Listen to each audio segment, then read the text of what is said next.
Muy buenas noches, queridos hermanos. Sean bienvenidos a la sesión número 7 del curso Matrimonio sobre la Roca de la Academia Bíblica Virtual de nuestra iglesia. El día de hoy quiero compartir con ustedes un tema interesante que se llama destrezas necesarias para el matrimonio. ¿A qué nos referimos con esto? A las competencias, a las habilidades que deberíamos desarrollar si estamos pensando en casarnos. Estamos hablando de personas solteras, o si ya estamos casados, pues competencias que debemos de pulir, que debemos de mejorar, que debemos de desarrollar para poder llevar adelante el matrimonio. ¿Cuáles son las principales áreas donde los futuros matrimonios, hablando de personas solteras, donde los futuros matrimonios tienen más problemas y necesitan prepararse? Bueno, básicamente podemos diferenciar o podemos identificar 5 áreas importantes. Primero, la comunicación. Entonces necesitamos destrezas para la comunicación. El sexo. Necesitamos destrezas, conocimiento del área sexual, es decir, que la palabra de Dios nos enseña con respecto a esto. Destrezas en cuanto a la crianza de los hijos. Destrezas en cuanto al manejo de la economía del hogar, las finanzas. Y por último, destrezas que son necesarias también para el trato con la familia extendida, es decir, los suegros, los cuñados y por así decirlo. Ahora, esto no solamente es bueno para personas que son solteras y están pensando casarse, por supuesto. Si yo estoy pensando casarme, yo debería, no soy soltero, soltera y estoy pensando en casarme, yo debería pasar por un entrenamiento, debería conocer cuáles son esas destrezas que yo voy a necesitar para cuando estoy casado. Y claro, si ya me encuentro casado, yo necesito desarrollar. Necesito identificar, darme cuenta en qué punto me encuentro y desarrollar estas destrezas para poder encontrar más satisfacción en la vida matrimonial. Es bueno que los cónyuges, ya hablando de un matrimonio consolidado, como nos sentemos a conversar, nos sentemos a mostrar cuáles son las expectativas, cuáles son las ideas que tenemos con respecto a estos 5 temas y tal vez nos vamos a dar con la sorpresa de que yo estoy casado con mi esposa mucho tiempo, pero tal vez tenemos diferentes ideas con respecto a estos temas importantes, diferentes expectativas, y para que podamos hablar de una unidad en una sola carne, como manda la palabra de Dios, es necesario que exista unidad en estos temas importantes: la comunicación, el sexo, la crianza de los hijos, el manejo de la economía del hogar y el trato con la familia extendida. Es necesario tener claridad, tener unidad con respecto a todo esto. Entramos entonces de lleno a las destrezas de la comunicación. Vamos a, llamémoslo así, vamos a tomar una clase aparte para poder hablar acerca del tema sexual y también el tema de la crianza de los hijos. Hoy básicamente vamos a ver 3 competencias o 3 destrezas que es necesario que desarrollemos: las destrezas en la comunicación, las destrezas en el manejo de las finanzas y las destrezas en cuanto al trato con los suegros. Entonces, entrando ya de lleno a hablar acerca de las destrezas de la comunicación, tenemos que entender, hermanos, que la comunicación es un puente. Es un puente que conecta la vida de 2 personas, en este caso de los 2 cónyuges, dando acceso libre al corazón y a la mente de la pareja. Bueno, esa es la idea, ese es lo ideal. Pero vamos a darnos cuenta, y esto es parte también del autoanálisis que uno tiene que hacerse, a veces no sabemos comunicarnos bien. Es decir, podemos hablar, podemos expresar ideas, pero no sabemos comunicarnos correctamente. Y eso es algo importantísimo dentro del matrimonio. Porque las palabras pueden herir, o las palabras pueden sanar, las palabras pueden destruir o las palabras pueden edificar. La Biblia nos habla acerca de esto y hay cierto potencial en las palabras que utilizamos, vuelvo a repetir, para dañar o para poder también bendecir. Nosotros los creyentes, por supuesto, tenemos que disciplinarnos para usar palabras que edifiquen, como dice la palabra, sazonadas con sal, que conlleven a la edificación, a la mutua edificación, al ánimo, al aliento, pero no definitivamente a la destrucción. Debemos estar presos entonces, si es necesario, a pedir perdón a nuestro cónyuge, porque tal vez le hemos herido con nuestras palabras, le hemos dañado, le hemos ofendido. Aún el silencio, hermanos, es también una comunicación insana, indebida, porque estamos comunicando algo con el silencio. La comunicación no necesariamente tiene que ver con palabras. Claro, hay una comunicación oral, pero también hay una comunicación no verbal. Es decir, hay una gran diferencia en que yo pueda escuchar que usted me esté hablando con una actitud distraída, mirando otro lugar, mirando mi reloj, tal vez así, con una actitud de aburrimiento. Entonces, ¿qué estoy transmitiendo? Le estoy escuchando, pero no me estoy comunicando, no me interesa lo que usted me está diciendo. De la misma forma, si yo puedo tener una actitud neutra, pero palabras, o decirle simplemente de plano, ¿no? ¿Sabes qué? No me importa lo que me estás diciendo. O simplemente te cambio de la conversación y empiezo a hablar otra cosa. Entonces, puedo estar escuchando lo que tú me estás diciendo, pero no me estoy comunicando porque no estoy respondiendo en el mismo nivel de comunicación y de compromiso a lo que usted me está diciendo. Entonces, el silencio de por sí es una forma de comunicación. El silencio es una manera de herir, de lastimar, de despreciar a la otra persona. Por eso cuando nosotros tenemos un conflicto en la pareja, en el matrimonio, pues es cierto que tal vez en la cólera, en la ira, no es bueno hablar y es mejor callar, pero no es bueno quedarse callado todo el tiempo. ¿A qué me refiero? Que si bien es cierto, para evitar profundizar más el daño y responder en mi carne, responder en ira a una discusión, prefiero callar. En algún momento, cuando esa emoción se haya disipado y yo me siento un poco más tranquilo, yo debiera de sentarme a conversar con mi cónyuge para poder aclarar ideas y para poder llegar a un entendimiento. Y si tal vez yo he ofendido, yo he dañado, yo he hablado cosas en el calor del momento que no debía haber dicho, entonces como creyente, por supuesto, en humildad, yo tengo que estar dispuesto a pedir perdón si tal vez le he hecho daño a mi cónyuge con mis palabras. Porque, hermano, recuerda, las palabras al final reflejan lo que hay en nuestro corazón. De la abundancia del corazón, dice la palabra, abre la boca. Y algún día habremos de dar cuentas al Señor de cómo hemos utilizado las palabras que teníamos a disposición. Algún día vamos a dar cuentas, entonces es mejor saber y asegurarnos de que estamos utilizando las palabras para bendecir, para animar, no para dañar. Dice la Escritura en Proverbios capítulo 18, versículo 20 al 21, del fruto de la boca del hombre se llenará su vientre, se saciará del producto de sus labios. La vida y la muerte están en el poder de la lengua, y el que la ama comerá de sus frutos. Algo importantísimo entonces a tener en cuenta. Y tenemos que ser responsables aún de lo que decimos, no solo de lo que hacemos, también de lo que decimos, porque los gestos pueden irse, pero las palabras quedan. Y a veces las palabras marcan, hermanos, marcan heridas muy profundas. Entonces tenemos que ser responsables aún con lo que decimos, ser mayordomos de nuestras palabras y poder pensar, poder analizar la consecuencia de las palabras que nosotros podamos emitir a todas las personas, pero sobre todo, en este caso específico, a nuestro cónyuge. Una pareja, hermanos, nunca podrá tener intimidad verdadera si no existe una comunicación adecuada. Es decir, que la comunicación sana, adecuada, profunda, es aún más importante a términos de intimidad que una relación sexual. Porque en la relación sexual tenemos intimidad física, pero en la comunicación podemos llegar a tener intimidad emocional e intimidad espiritual. La comunicación es el vehículo más importante de nuestra relación matrimonial para poder, justamente lo que dije hace un momento, establecer, consolidar, fortalecer la unidad en una sola carne a la cual nos llama la palabra de Dios. Entonces, en otras palabras, yo no puedo ser una carne con mi esposa si no me estoy comunicando con ella. Si ella no se está comunicando conmigo, si ambos no estamos en un ida y venida, abriendo nuestro corazón, dando a conocer nuestros pensamientos, lo que estamos sintiendo y conociéndonos más. La comunicación adecuada, hermanos, ocurre cuando entendemos que entre hombres y mujeres somos diferentes. Por ejemplo, cuando un esposo le dice a su esposa, ¿verdad? Mujer, necesito hablar contigo. La esposa se alegra, porque para ella eso es algo deseable, poder conversar, poder compartir, y está presta para poder escuchar y poder profundizar en la relación.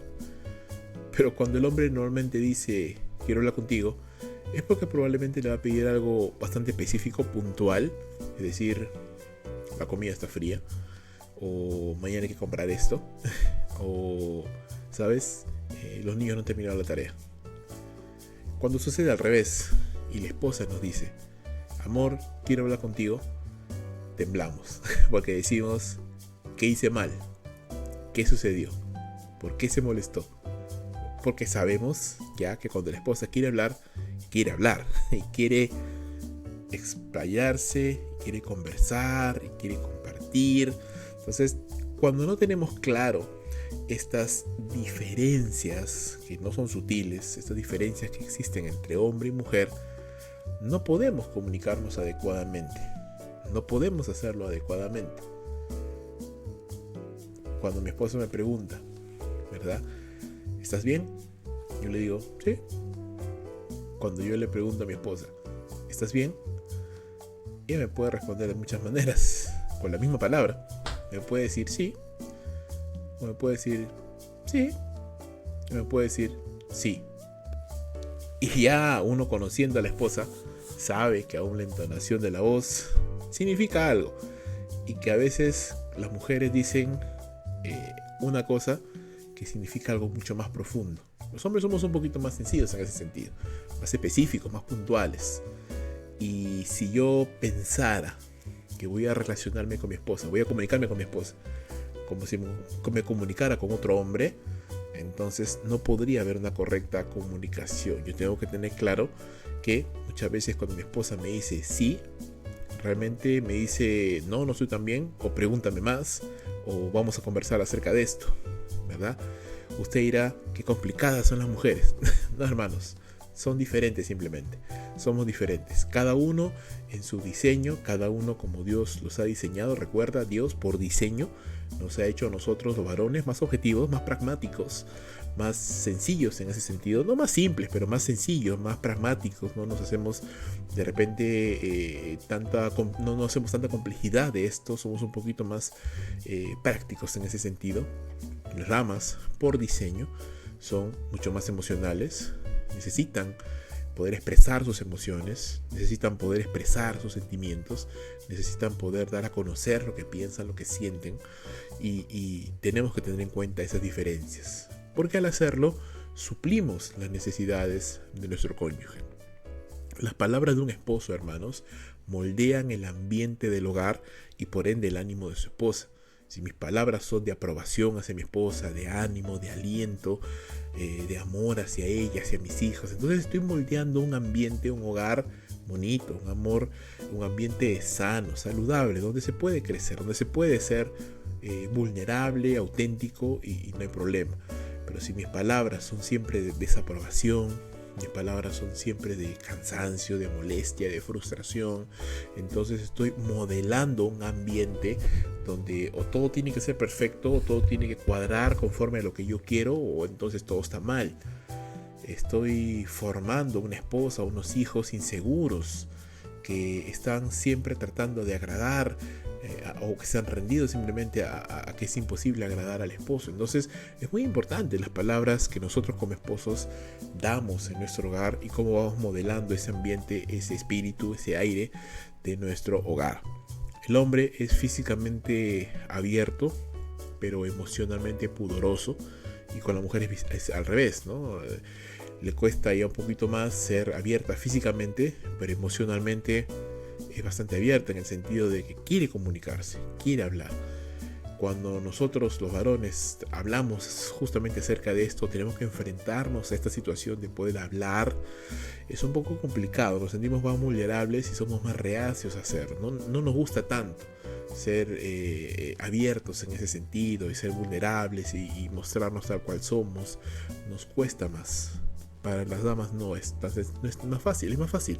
Ellas no tienen problema de poder mostrar esa vulnerabilidad o poder dejarse conocer. Entonces vuelvo a repetir, es importante que nosotros podamos tener en cuenta las diferencias. 5 principios quiero dejarte, 5 principios importantes, 5 claves que te van a ayudar para una mejor comunicación en el matrimonio. En primer lugar, demuestra interés con todo tu ser cuando tu cónyuge te habla. Si tú eres un varón y tu esposa quiere conversar, dale tiempo. Me acuerdo que al inicio mi esposa me hablaba y yo, pragmático, como todo varón, estaba leyendo, estaba haciendo otra cosa, estaba viendo el celular, le estaba escuchando, pero no le estaba oyendo con toda la atención. Y eso a ella un poco le incomodaba. Hasta que entendí que las mujeres son diferentes. Ellas necesitan esa atención, necesitan ese interés. Entonces, cuando mi esposa me habla y sé que me está hablando de algo importante, entonces dejo un momento de hacer lo que estoy haciendo y demuestro, ¿verdad? No solamente con mi atención, pero incluso con mi cuerpo, con mi comunicación no verbal, que estoy prestando atención a lo que me está diciendo. Muestro interés. Entonces, ¿quieres aprender a comunicarte con tu esposa? Muestra interés. ¿Quieres aprender a comunicarte con tu esposo? Muestra interés en lo que te dice. Porque tal vez usted es hermana, usted es una dama y piensa, pero mi esposo me quiere hablar de trabajo, me quiere hablar de cosas que yo no entiendo, que yo no sé, no me importa, pero muestra interés porque ese hombre quiere contarte parte de su vida, parte de su mundo. Presta atención, muestra interés. Segunda clave importante, escucha y no solamente oye. Es decir, a preguntas también, muestra que estás involucrado en la conversación, que estás entendiendo lo que te está diciendo y no simplemente has puesto tu cerebro en blanco y has prestado tu cuerpo ahí para que escuche lo que está diciendo sin ningún tipo de alteración o respuesta. No, si te están comentando algo, si están conversando contigo, pues haz repreguntas, conversa, enriquece la conversación para que sea una conversación más fluida, no sea solamente un monólogo, sino sea justamente un diálogo. Tercera clave para una buena comunicación: afirma verbalmente, por medio de elogios, por medio de halagos, por medio de palabras positivas, por medio de palabras de aliento. Aun cuando queremos confrontar, aun cuando queremos discutir o tener una desavenencia, un desencuentro, una controversia, aún podemos tratar de llevarlo no a la violencia verbal, no a la humillación, no al sarcasmo. Sí, muy importante esto, que destruye una buena comunicación, el sarcasmo, la ironía, ¿verdad? Es algo que tenemos que tener cuidado. ¿Sí? No queremos caer en el sarcasmo, no queremos caer en la ironía, no queremos caer en la burla, no queremos caer en la humillación. Así que afirma con tus palabras, sé de bendición, por medio de halagos, por medio de elogios, por medio de palabras positivas, aún para reprender, aún para mostrar que no estamos de acuerdo en algo, podemos hacerlo aún así edificando. Cuarto principio importante de una buena comunicación: confronta amorosamente si es necesario. Es decir, podemos hablar la verdad, debemos hablarla, pero en amor. ¿Sí? Pero en amor. Entonces no es válido ocultar las cosas, no es válido mentir a mi cónyuge solamente para evitarme problemas. No, si tengo que hablar y tengo que reprender o ser reprendido, pues amén, gloria a Dios, hay que hacerlo, pero con amor, con respeto y con bastante criterio. Quinto punto para una buena comunicación: una discusión íntima, es decir, sé vulnerable. ¿Sí? Cuando conversemos, no solamente digamos esto es lo que está pasando, sino cómo nos sentimos, cómo nos hace sentir. Siempre es bueno, hermanos, para una buena comunicación no asegurar algo, es decir, o no ser absolutos en lo que estamos diciendo. Por ejemplo, ¿no? Le digo a mi esposa: tú nunca me ayudas, ¿no? Tú siempre eres así, tú siempre estás criticándome. No, es mejor que digamos: ¿sabes qué, amor? Con lo que tú acabas de decir, yo me siento incómodo. No estoy haciendo lo absoluto, no estoy diciendo que ella siempre es así, estoy diciendo que esa situación puntual, este acontecimiento puntual ha causado algo en mí y yo me siento molesto, despreciado, irritado. Es como me siento. Te estoy mostrando cómo me siento, a ver cómo podemos solucionar el asunto. Entonces, de eso se trata la comunicación. Mostrarnos. De nada sirve ser orgulloso y decir: no pasa nada, no hay ningún problema, o lo que tú me digas no me afecta. No, porque lo único que estamos haciendo es desmoronar e impedir una buena comunicación. Y recuerda, no hay una verdadera intimidad a menos que haya una buena y sana comunicación. Y la comunicación se desarrolla. Entonces, date tiempo para poder conversar con tu esposa, date un espacio en el cual tú puedas compartir con ella, puedas conversar, no solamente de cosas de la casa, ¿no? De cosas de los chicos, de los hijos, no.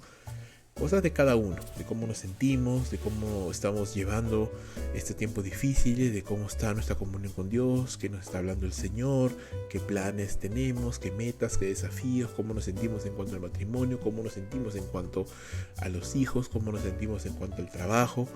Entonces comenzamos a desarrollar esta comunicación que es tan sana, tan importante para el buen avance de un matrimonio. También necesitamos destrezas para las finanzas. Un elevado porcentaje de matrimonios, hermanos, fracasan por presiones y dificultades financieras, porque tenemos expectativas diferentes, entramos con expectativas diferentes, con conocimientos diferentes, convicciones diferentes con respecto a estos temas. Recuerda estos 5 puntos importantes, ¿verdad? La comunicación, el sexo, la crianza de los hijos, la destreza para las finanzas y las destrezas para el trato con los suegros. A veces decimos, bueno, entramos al matrimonio y yo tengo una idea con respecto a las finanzas, hay que ser ahorradores, hay que ser planificados, hay que presupuestar, y tal vez tu cónyuge entra con otras expectativas, es decir, no, yo gasto simplemente, ya vendrá más dinero, no planifico, sino que simplemente reacciono ante las circunstancias. Entonces no me estoy comunicando bien, no hay una buena interacción, porque cada uno tiene una manera de pensar diferente.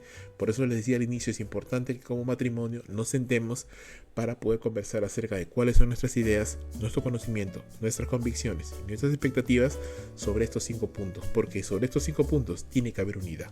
Tenemos que estar en la misma página, si no, no puede haber una correcta unidad. El dinero, hermanos, fue permitido por Dios, ¿sí? No es un invento del Señor, pero lo permitió para que podamos tener cierto nivel de comodidad, para que podamos satisfacer nuestras necesidades, para que podamos ser de bendición a nuestras familias.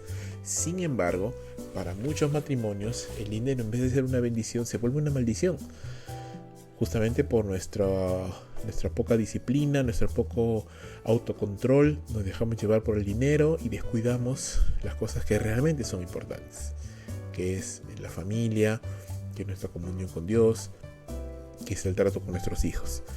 El mal manejo en las finanzas, hermanos, puede causar graves grietas en un matrimonio a largo plazo. Y las finanzas es una de las áreas que a veces como creyentes más nos cuesta rendir al Señor. Que tal vez no tendríamos problemas en disciplinarnos para ir a la iglesia o para orar o qué sé yo, pero muchas veces para disciplinarnos en ser generosos con el Señor y administrar bien nuestras finanzas, eso es lo que a veces nos cuesta muchísimo, y eso hay que tener en cuenta. En este caso en particular, déjame compartir contigo 7 principios bíblicos para el éxito financiero. No voy a ser tan exhaustivo en este punto porque lo hemos hablado en el discipulado, lo hemos hablado en otros cursos, conocemos, sabemos, tenemos por lo menos el conocimiento de qué es lo que implica manejar las finanzas de acuerdo a la voluntad de Dios. Y aquí vamos a ver un pequeño resumen que también vale para el hogar. Primero, recuerda, Dios es el dueño de todo. Él es el dueño de todo lo que tenemos, de todo lo que tenemos en la casa, en el hogar, de nuestros hijos. Todo le pertenece al Señor. Y mientras no tengamos claro eso, nunca vamos a entender el diezmo. Vamos a pensar, yo estoy dando mi aporte, mi regalo, mi limosna. Y no es así. De Dios es todo. Él le pertenece todo, nuestras propias vidas, nuestro trabajo, las finanzas, todo lo que tenemos y lo que somos. Y esto engancha con el segundo principio. Si bien es cierto, Dios es dueño de todo, Él nos da la posibilidad de administrar las bendiciones de Dios. Como matrimonio, como hogar, ambos tenemos que tener la misma perspectiva. Bendecir al Señor, servirle y administrar lo que Él nos está dando para bendición de nuestro hogar, pero que también tenemos que ser generosos, bendecir al Señor, alabarle, reconocerle justamente con nuestros diezmos y ofrendas que Él es la fuente de nuestras ganancias y de nuestra vida. Tercer principio, liderazgo. ¿Sí? Toma acción en planificar y en elaborar un presupuesto. No seamos reactivos, sino más bien proactivos, buscando hacer todo lo necesario para planificar nuestra vida financiera. Eso no significa que en algún momento no podamos salirnos de plan, salirnos del presupuesto, ¿no? Hay que tener cierta libertad, pero ya el presupuesto, el plan, ya nos deja un camino por donde nosotros tenemos que andar. Cuarto principio, contentamiento. Alégrate y gózate por lo que Dios te da y te provee para el día de hoy. Porque tal vez Dios no nos da lo que anhelamos, pero estoy seguro que Dios siempre nos dará lo que necesitamos en este momento. Cada día tiene su propio afán. Eso no significa que no vamos a ahorrar, que no vamos a prepararnos, lo vamos a hacer, pero entendiendo que el dueño de todas las cosas es el Señor y por su gracia y misericordia seguimos vivos, recibimos alimentos, entonces tenemos que darle gracias al Señor. No solo de palabras, sino también con hechos. Esa es la naturaleza del diezmo y la ofrenda, ser agradecidos con Dios, devolviéndole al Señor parte de lo que Él nos ha dado, reconociendo que todo, el 100%, le pertenece al Señor. Siguiente punto, quinto principio, fidelidad. Y me gusta este lema: haz lo correcto todos los días y obtendrás el éxito. Aunque los demás no lo hagan, aunque nos sintamos cansados, adoloridos, estresados, sigue haciendo lo que es correcto delante del Señor y Él en su debido momento va a dar la provisión necesaria para que podamos ser de utilidad, pues donde el Señor nos ponga, ¿verdad? Sexto principio para el éxito financiero: libertad. Aléjate de las deudas lo más posible. En todo lo que lo puedas, aléjate de deudas que pueden ser tropiezo para el hogar y pueden ser de gran perjuicio. Y por último, generosidad. Aprendamos a ser generosos, hermanos, porque como dijo Pablo, citando las palabras del Señor Jesús, mejor es dar que recibir. Y ser agradecidos con el Señor es también una muestra de gratitud, de adoración, reconociendo que el Señor, no solamente Él es dueño de todo, sino que nos da las buenas cosas para que las disfrutemos.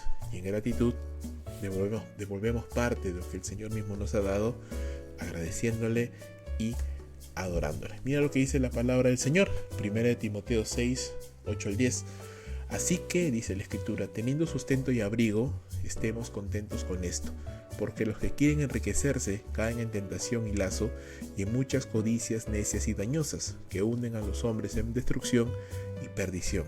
Porque raíz de todos los males es el amor al dinero, el cual codiciando algunos se extraviaron de la fe y fueron traspasados de muchos dolores. Entonces, si queremos fortalecer la unidad y enrumbar el matrimonio hacia el éxito, no solo tenemos que aprender a comunicarnos más y mejor, sino que tenemos que tener unidad en cuanto a cómo manejamos las finanzas y lo que Dios nos da. Nos alejamos de las deudas, somos generosos, somos fieles al Señor, administramos bien lo que Dios nos da y entonces Dios nos dará mucha mayor bendición para poder servirle y para poder poner, mejor dicho, nuestro grano de arena en el avance de su obra.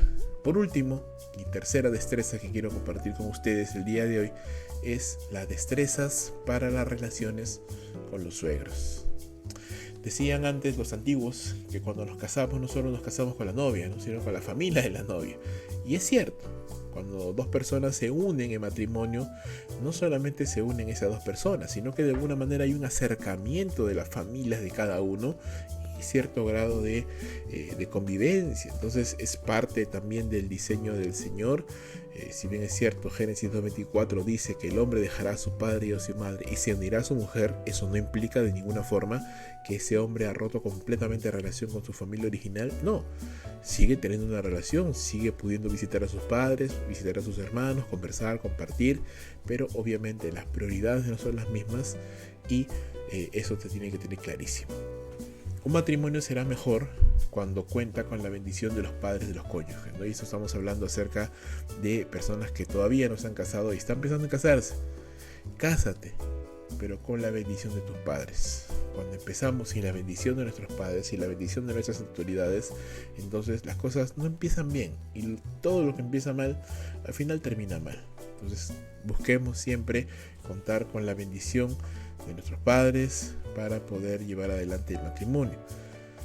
Otro beneficio de llevarnos bien con los suegros, con la suegra, con los cuñados, es que nuestros hijos, los hijos del nuevo matrimonio, van a ser más felices si tienen al alcance, si son cercanos a sus abuelitos, ¿no?, a sus abuelos de parte paterna, abuelos de parte materna, tíos, sobrinos, primos. Un niño que crece en un ambiente donde su familia principal es sólida, pero también su familia extendida es sólida, le permite desarrollar mucho más relaciones de amor, más relaciones personales que le van a ayudar a que ese niño, esa niña sea más seguro, sea más sociable y más empático también con las necesidades de los demás. Relaciones mal llevadas con los suegros sí pueden causar problemas, ¿no? Hace mucho tiempo atrás se hacía un poquito de burla también, ¿no? En cuanto a la relación entre la suegra y el yerno, por ejemplo, ¿no? Pero o el suegro y la nuera, ¿no? Pero tenemos que no podemos despreciar esa idea. Hay cierta razón, hay cierta sabiduría en esto y tenemos que trabajarlo, porque al final no solamente vas a estar con tu esposa, pero vas a ver a tus suegros, vas a ver a tus cuñados y qué mejor pues que llevar la fiesta en paz, que todo haya un ambiente de cordialidad, de amor, donde tus hijos puedan visitar a sus abuelos, puedan visitar a sus primos, a sus tíos, y eso produce una salud emocional que lamentablemente muchos matrimonios actualmente no poseen, por ruptura, por diferentes pensamientos, por N cosas. Muchos matrimonios empiezan sin la bendición de los padres, alejados de los papás, alejados de la familia, y eso definitivamente tiene sus consecuencias. Déjame compartirte 4 principios y con esto vamos terminando. 4 principios para un buen trato con los padres y con los suegros. Primero, aprende a diferenciar entre la autoridad y el honor. ¿Qué quiere decir? Mientras usted es menor de edad, usted se sujeta a la autoridad de sus padres. Usted, cuando ya no es menor de edad, cuando ya sale del hogar para formar su propia familia, usted ya no está sujeto a sus padres y no debe estarlo, pero sí puede honrarlo. La palabra del Señor nos dice a los hijos: honra a tu padre y a tu madre para que te sea de bendición. Entonces hay una gran diferencia entre someternos a la autoridad y dar honor. Yo ya no estoy sujeto a mi madre, no estoy sujeto a su autoridad, yo tengo una propia familia, pero por supuesto tengo que honrar a mi madre. Mi esposa no está sujeta ya a su mamá, ni a su papá, y ya tiene su propia familia, pero por supuesto ella es llamada a honrar a sus padres. Segundo principio, el principio de la separación. Está muy alineado con el primero. Si yo entiendo que mi relación con mis padres ha cambiado en cuanto a que ya no estoy sujeto a su autoridad, sino que le debo honor, le debo respeto, también debo de entender que del otro lado los padres, los abuelos tienen que entender que ya no pueden interferir directamente en las vidas de sus hijos. Sus hijos ya han madurado, han crecido, han hecho su propio hogar, su propia vida, y puedo aconsejar, puedo orar, puedo interceder, mas no involucrarme directamente en el matrimonio, y nosotros como pareja tampoco permitir que eso suceda. Entonces, hay un cambio en la prioridad. Cuando yo me he casado, ya la relación con mis padres cambia, pasa a un segundo plano. Por supuesto que puedo escuchar sus palabras, por supuesto que puedo pedir consejo de ellos, pero tiene que haber una sana separación, un límite, en el sentido de que los suegros o los papás hasta cierto punto pueden entrar y no más. Por ejemplo, no es bueno, no es saludable que nuestros padres, que nuestros cónyuges nos estén diciendo constantemente cómo criar a nuestros hijos. Eso causa malestar, eso causa cierto desazón. Por supuesto, estaremos prestos a escuchar consejos de personas con más sabiduría, que han tenido hijos y todo, pero no podemos permitir que los límites se rompan, porque cuando en una pelea, una discusión matrimonial, la suegra, el suegro, papá, mamá, hermanos intervienen, entonces eso no solamente rompe el diseño de Dios, pero esto no permite que haya una sanidad de esa situación, porque ahora ya se han inmiscuido personas ajenas al conflicto. Y como se dice, los trapos sucios se limpian en casa, y ese es el tercer principio. Si usted tiene problemas con su cónyuge, lo primero que usted tiene que hacer es orar a Dios. Lo segundo que usted tiene que hacer es hablar con su cónyuge. Lamentablemente hay personas que en cuanto tienen problemas con el esposo, con la esposa, lo primero que hacen es ir donde el papá, donde la mamá, donde la suegra, donde el suegro, a acusar al esposo, a quejarse, y esto no ayuda, porque al final el problema se va a solucionar, pero cómo queda la imagen de tu esposo, la imagen de tu esposa frente a la demás familia. Entonces, como cónyuges también tenemos que protegernos. Si yo tengo un problema con mi esposa, si mi esposa tal vez está luchando con un mal hábito, un pecado, si yo estoy batallando con un pecado, un mal hábito, entonces yo no puedo ir a fulano, a sultano, a mi suegra, a mi suegro, a hablar mal de mi esposa, hablar mal, o a mis padres, a hablar mal de mi esposa. No, yo tengo que proteger a mi esposa, tengo que cuidarla, tengo que orar por ella, aconsejarla. Porque al final, esos asuntos internos se solucionan dentro de casa. Y por último, el cuarto principio: fomenta una relación cordial, y de amistad con tus cuñados, suegros, padres, ¿verdad? Les puedes y les debes honor, les debes respeto, pero qué lindo que se pueda formar una amistad, un real compañerismo. Eso va a ayudar a que el hogar pueda crecer de manera saludable. 3 tipos de destrezas que hemos visto el día de hoy. Destrezas en una mejor comunicación, sin la cual no hay una verdadera unidad. Destrezas en el manejo de las finanzas, cuando somos buenos administradores de lo que Dios nos da y ambos tenemos ese mismo sentir y dirigimos el hogar hacia esto. Y destrezas en cuanto a las relaciones con los suegros, con los padres, obviamente cuando ya estamos casados. Bueno, las prioridades han cambiado, los límites deben ser bien establecidos. Amamos a nuestros padres, amamos a nuestros suegros, valoramos sus consejos, pero hay un sano límite, hay una sana delimitación desde donde el matrimonio tiene que trabajar juntos, solos, construyendo su propio hogar, recibiendo consejos, ayuda de sus mentores, padres, suegros, pero no permitiendo que ellos se involucren para poder romper esta unidad que debe haber en el matrimonio. La próxima semana y la siguiente estaremos hablando acerca de destrezas en cuanto a las relaciones sexuales en la pareja y destrezas también en cuanto a la crianza de los hijos, que también es necesario y muy importante, porque es una etapa importante y larga en la cual los padres entramos y muchas veces nos dedicamos más a ser padres y nos olvidamos de ser esposos o esposas. Eso será para las siguientes semanas. Espero que esto haya sido de bendición para cada uno de ustedes. Nos vemos en la siguiente clase. Que el Señor les bendiga, hermanos. Chao.